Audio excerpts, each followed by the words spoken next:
तोंडमुळांना या ठिकाणी भजन करण्याची सुवर्ण संधी या घोडेगावकर परिवार त्याचप्रमाणे तुम्हा सर्वांच्या वतीने मिळाली त्याबद्दल धन्यवाद आपल्या सर्वांचे आभार मानतोय। त्याचप्रमाणे आज या ठिकाणी अनेक नामवंत भजनी बुवा भजनी कलावंत या ठिकाणी आलेले आहेत। सगळ्यांची नाव आपला माहित नाही पण त्यामध्ये कैलासवासी जयराम घाडेगावकर त्यांचे मुलगे सन्माननीय दामो घाडेगावकर बुवा त्यांचं माझ्या विठ्ठल रखुमाई प्रासादिक भजन मंडळाच्या वतीने या ठिकाणी स्वागत करतोय। त्याचप्रमाणे या वारीसाठी गुरुबंधू सन्माननीय अजित बुवा मुळं यांचे शिष्य सन्माननीय संकेत हाडी त्याचप्रमाणे या ठिकाणी आमचे दोघे बुवांचे मित्र सन्माननीय माणिक चलवी साहेब त्याचप्रमाणे ज्यांनी या वारीसाठी संपर्क केला असे सन्माननीय विष्णू घाडी बुवा या सर्वांचं माझ्या विठ्ठल रखुमाई प्रासादिक भजन मंडळाच्या वतीने या ठिकाणी स्वागत करतोय। तुम्हा सर्वांना विनम्र अभिवादन करून महाराष्ट्राचं नव्हे तर संपूर्ण जगाचा आराधनवर श्री गणरायाच्या चरणाशी नतमस्तक होऊन विद्येची देवता सरस्वती मातेला विनम्र अभिवादन करून माझी ग्रामदेवता माझी कुलदेवता माझ्या जन्मदात्या माता पित्यांच्या चरणाशी नतमस्तक होऊन ब्राह्मण प्रतिपादक प्रतिवादी समाज मांडणाऱ्या छत्रपती शिवाजी महाराजांना छत्रपती संभाजी महाराजांना विमानवंदन करून प्रेक्षणीच्या जगी सामन्याला सुरुवात करतोय। जय हिंद जय महाराष्ट्र जय हिंद जय महाराष्ट्र जय हिंद जय महाराष्ट्र।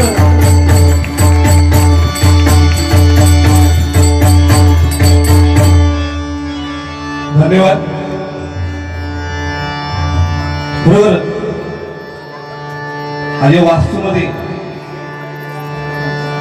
म्हणजे कैलासवासी जयराम घाडेगावकर बुवा या वास्तूमध्ये त्यांच्या पदस्पर्शाने ही वास्तू पावन झालेली आहे।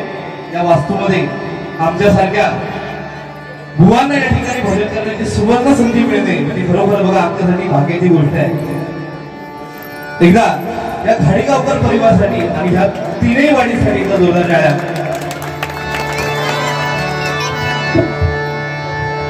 या ठिकाणी सुप्रसिद्ध भगवत वादक सन्माननीय शरद तिर्लोटकर या ठिकाणी आले त्यांचंही माझ्या विठ्ठल रखुमाई प्रासादिक भजन मंडळाच्या वतीने स्वागत करतोय।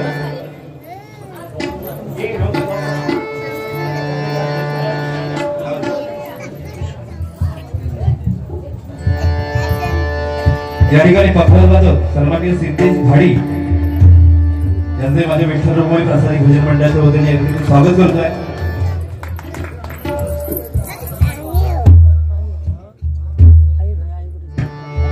या ठिकाणी वकीला माफी असावी। या ठिकाणी सर्वांनी शरद तिर्लोटकर व या ठिकाणी आलेले आहेत त्यांचंही माझ्या विठ्ठल रखुमाई प्रासादिक भजन मंडळाच्या वतीने या ठिकाणी स्वागत करतोय।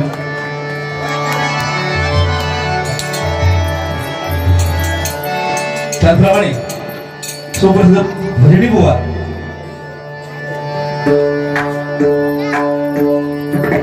सन्माननीय संदीप कोदारे बुवा जर आले असतील तर त्यांनी या ठिकाणी गुरुजींना मान राखण्याचा आहे।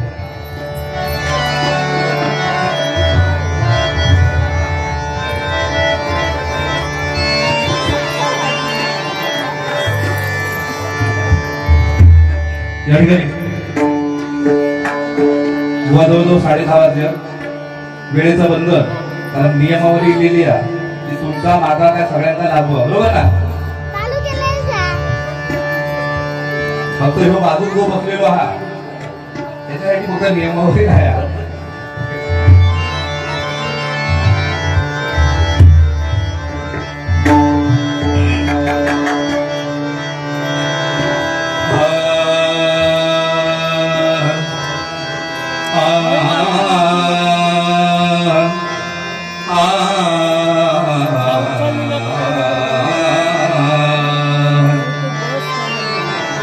जरा बेटिंग का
सर्वा गुणांचा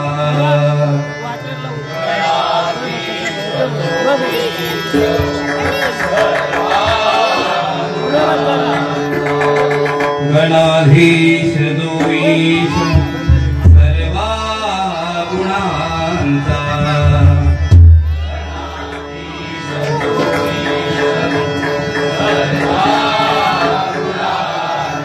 मूळारंभ आरंभ तोणी गुणांचा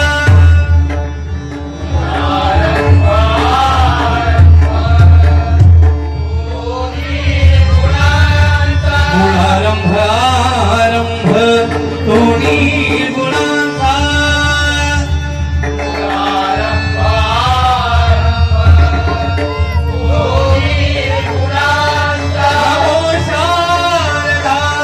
मूळ जन्मार वाचा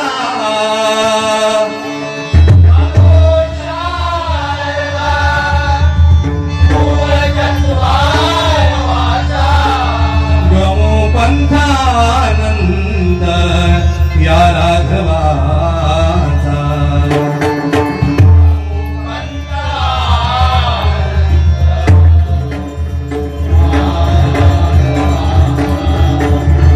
गमो पंथानंद या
गुरुदेव दत्त सद्गुरु स्वामी समर्थ भजनंग श्री रामेश्वर श्री गुरुगेश्वर आई भराणी देवदानी विघ्नहर्ता वक्रतुंड गणपती गजानन श्री सत्यनारायण सुप्रसिद्ध भजनकार गुरुवर्य श्री धर्मलिंगेकर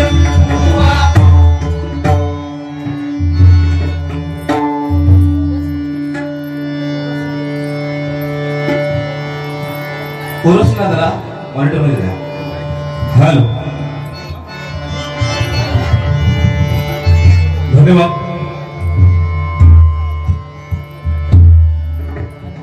माझ्या ठिकाणी आपण सगळे एकत्र जे आलो ते म्हणजे परमेश्वराचं नामस्मरण.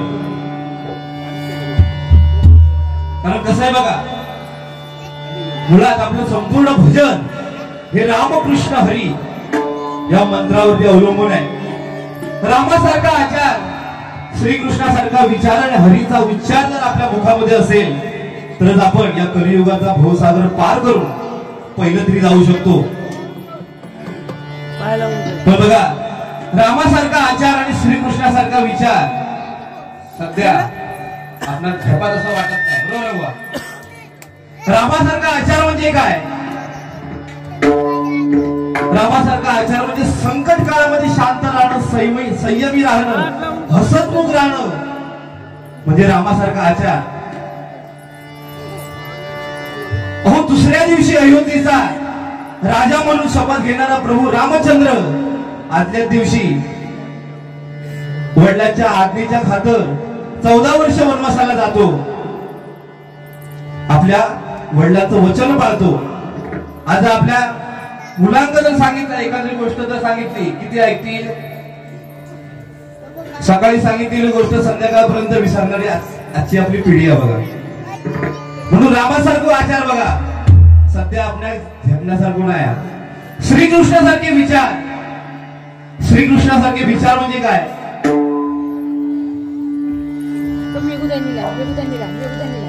आपण एखाद्याला जर शब्द दिला त्या शब्दावरती ठाम राहणं, सत्याच्या मागे ठाम राहणं म्हणजे श्रीकृष्णासारखे विचार आहेत बघा. ज्यावेळी कुरुक्षेत्रावरती अर्जुनाला कळत नव्हतं योग्य काय आणि अयोग्य काय, त्यावेळी श्रीकृष्णाने त्या अर्जुनाला पटवून दिलं योग्य काय आणि अयोग्य काय. आज एखाद्या जर आपण सांगा केला योग्य काय आणि अयोग्य काय, एखाद्याला जर सांगा केला बाबा ह्या चुकीचं करतो तर तो सांगणार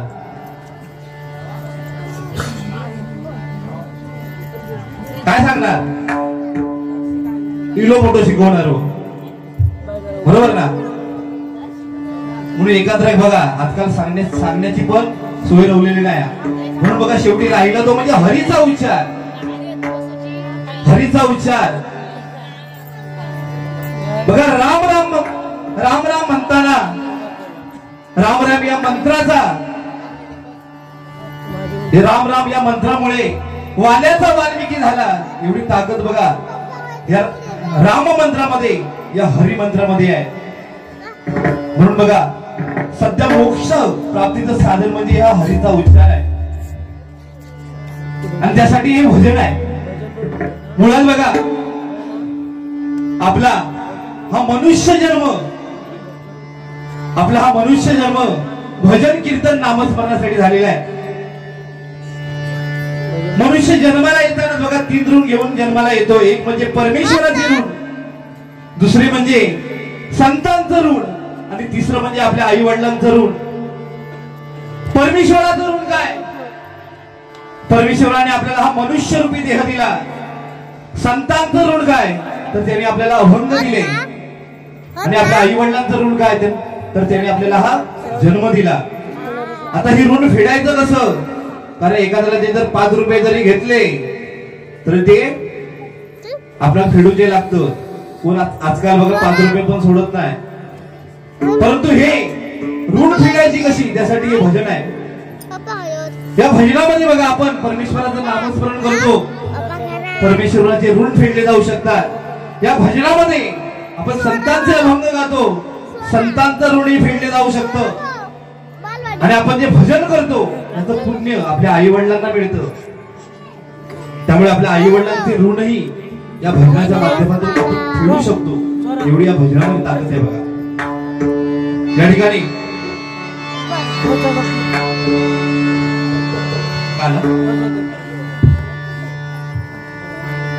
हॅलो हॅलो हॅलो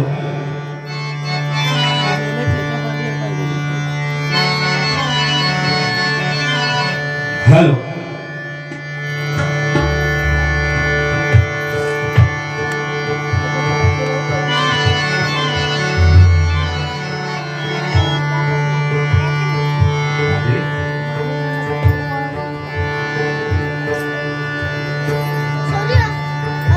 या ठिकाणी उत्कृष्ट असं साऊंड सर्व्हिस या ठिकाणी आपण दोन्ही गावांना मिळालेलं आहे. इथं साऊंड सर्व्हिस साठी जोरदार टाळ्या.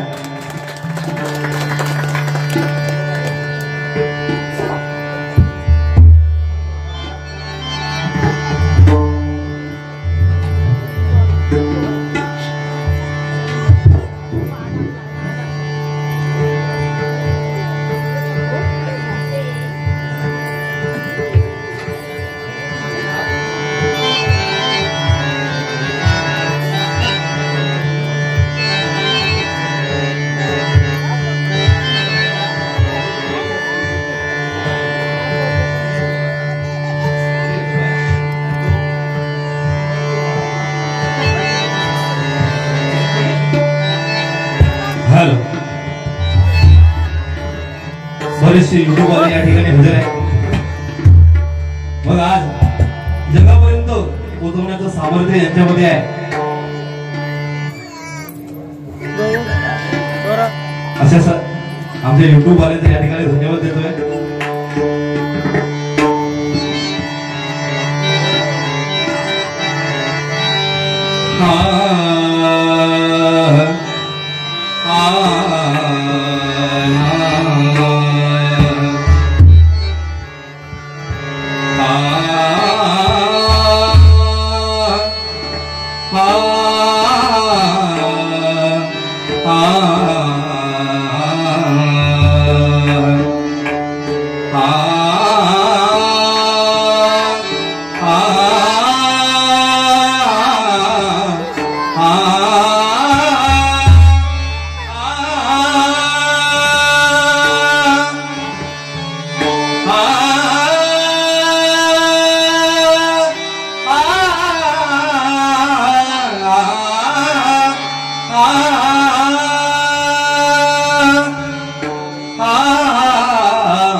हरी म्हणा तुम्ही गोविंद म्हणा तुम्ही गोपाळ म्हणा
आवाज आहे ना दोन्ही या मॉनिटरमध्ये ऐकलं मगाशी दिलं तसं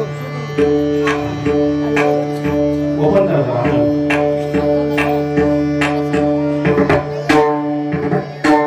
अजून करा थोडा बेस बघा हॅलो हॅलो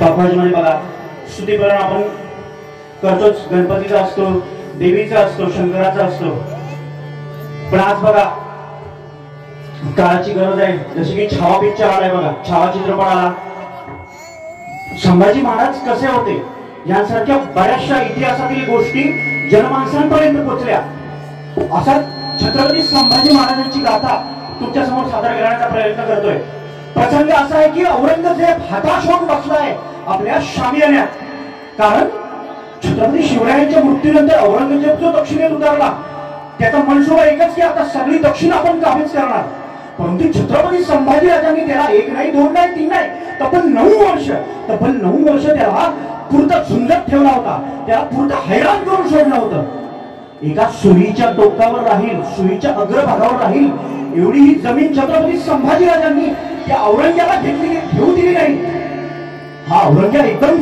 संताप झाला तो आपल्या वजीराला म्हणतोय क्या क्या क्या करू मैं संभाला वजीराला संभाला मैं क्या करूं इस संभाली तो मेरे नाक में दम कर रखा है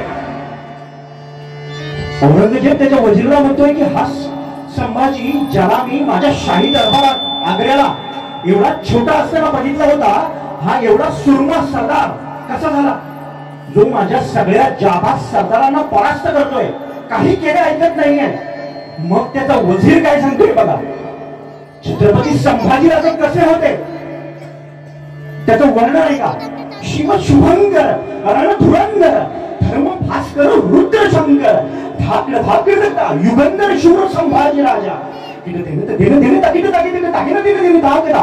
अजिंक्य विक्रम कीर्तिवंत धाकीन बुद्धिवंत सकल शास्त्र ज्ञान पंडित धाकीन धुमकीन सकल हिंदू पूर्ण पंडित पकवाने वाजवतो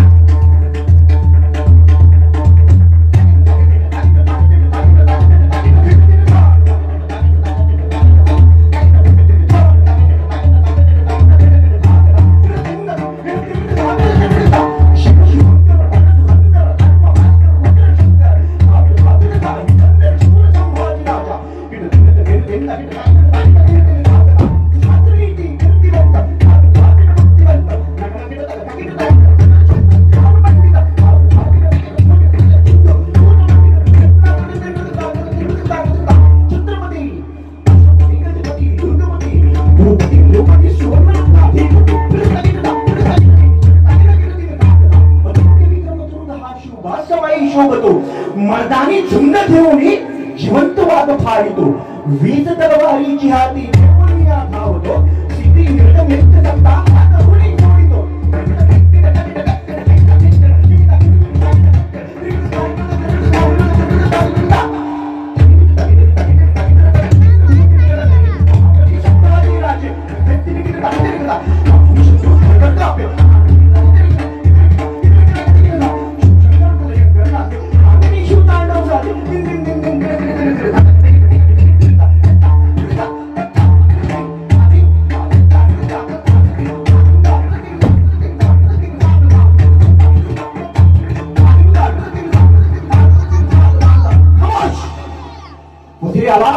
फिर संभाजी के बारे में और एक लफ्ज निकाला तो आपकी जबान खींच लूंगा।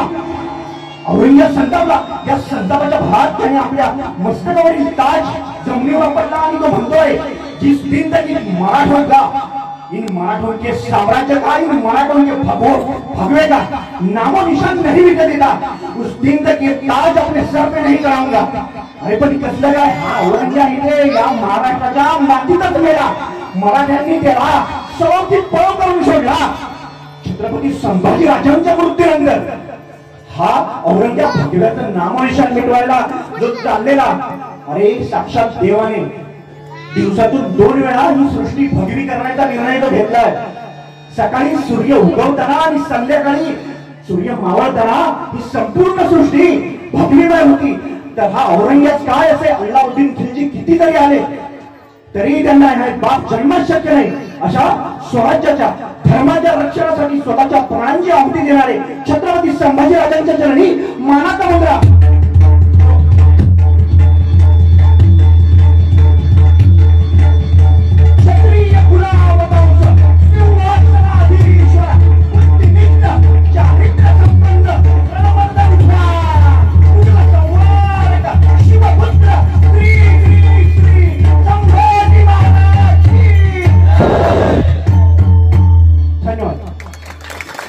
जोरदार टाळ्या आपले परम सम्राट माननीय तुषार परब यांच्यासाठी।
आता हरिनामाची मशाल, बरोबर ना? निघाल्याचा करून दिलं होतं ना. असो, या ठिकाणी रूपाचा अभंग घेतोय.